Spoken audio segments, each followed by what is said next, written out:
Welcome to this week's Money Metals podcast, helping gold and silver investors during these turbulent times. Now, here's this week's market wrap with commentary and analysis from the low-cost precious metals dealer voted best in the U.S., Money Metals Exchange.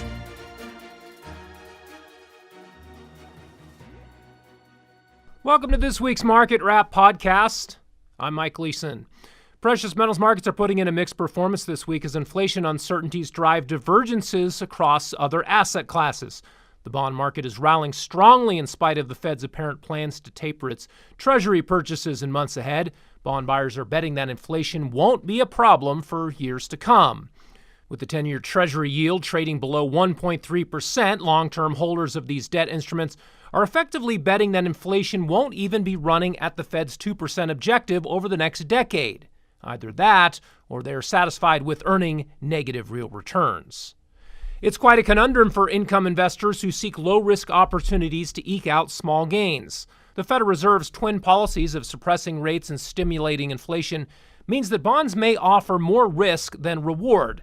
The negative real yield realities of the bond market make holding precious metals relatively more attractive by comparison. Yet even as bond yield plummets, gold and silver markets aren't getting much of a paper price boost at the moment. Since last Friday's close, gold prices are up 1.2% to trade at $1,814 an ounce.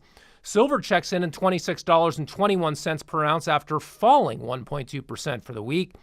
Platinum prices are off a slight 0.4% to come in at $1,113, and finally palladium is putting in a weekly decline of 0.2% to command $2,842 an ounce. As the summer doldrums drag on in the metals markets, bullish analysts are anticipating that a seasonal low will be put in soon, if it hasn't already. Gold and silver prices have been depressed by rising expectations of Fed monetary tightening and falling expectations for inflation. Minutes from the Federal Reserve's latest policy meeting released this week reveal officials are wrestling with an inflation conundrum. On one hand, they expect recent upward pressure on consumer prices to abate. On the other, some FOMC members are concerned that skyrocketing housing costs in many parts of the country represent a gathering danger. These more hawkish policymakers want the Federal Reserve to begin tapering back its purchases of mortgage-backed securities sooner rather than later. Average U.S. home prices are up 13% over the past year, stoking fears of another Fed-fueled housing bubble. Meanwhile, the Fed continues to downplay and understate real-world price inflation. Its so-called core inflation metrics substitutes rents for house prices and excludes food and energy costs entirely. Even CNBC's Tyler Matheson is now calling out the Fed's core inflation con game. That the Federal Reserve and market participants are underestimating inflation risk. It seems like in these headlines that they are acknowledging that they underestimated the inflation risk. And by the way, just as a personal aside, I'm always sort of tickled/troubled by the idea that we throw out from the measure of core inflation food, volatile food and gas prices. I can't imagine what's more core to the American experience than eating and driving. So clearly, they want to err on the side of too much stimulus, too much inflation, knowing that they can circle back and tamp it down later.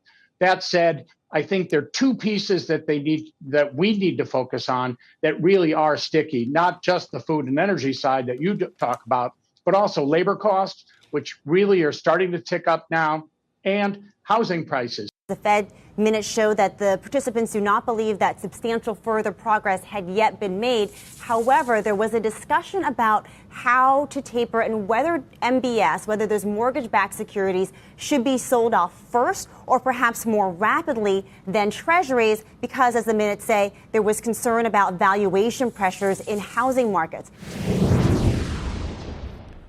Fed watchers are now looking for the central bank to begin tapering its asset purchases toward the end of the year or in early 2022.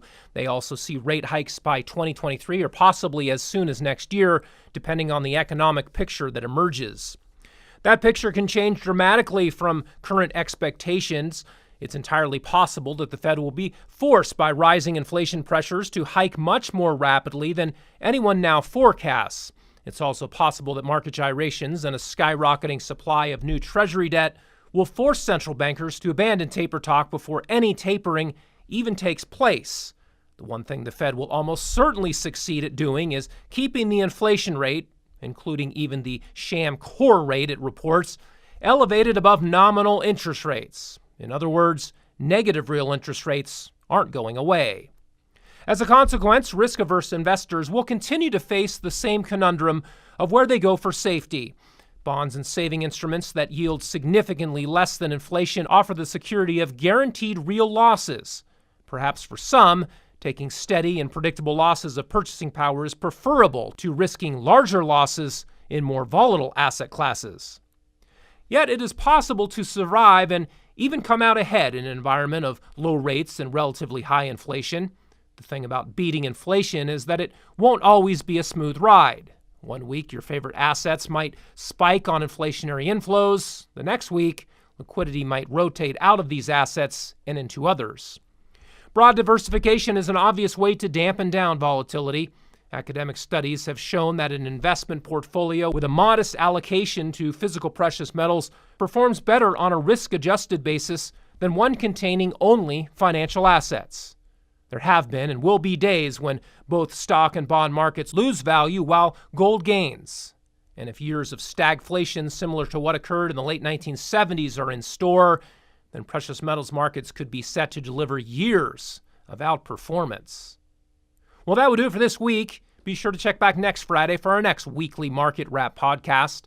Until then, this has been Mike Leeson with Money Metals Exchange. Thanks for listening, and have a great weekend, everybody. Thank you for joining us for this week's Money Metals podcast. Be sure to come back next week. And don't forget to subscribe to our podcast through iTunes for answers to all of your questions, or to discreetly and securely buy or sell gold or silver coins, bars, and rounds. Call 1-800-800-1865 or visit www.moneymetals.com. Our knowledgeable and no-pressure specialists are standing by between 7 a.m. and 5:30 p.m. Mountain Time, Monday through Friday. Or you can lock in your order online, 24 hours a day, 7 days a week.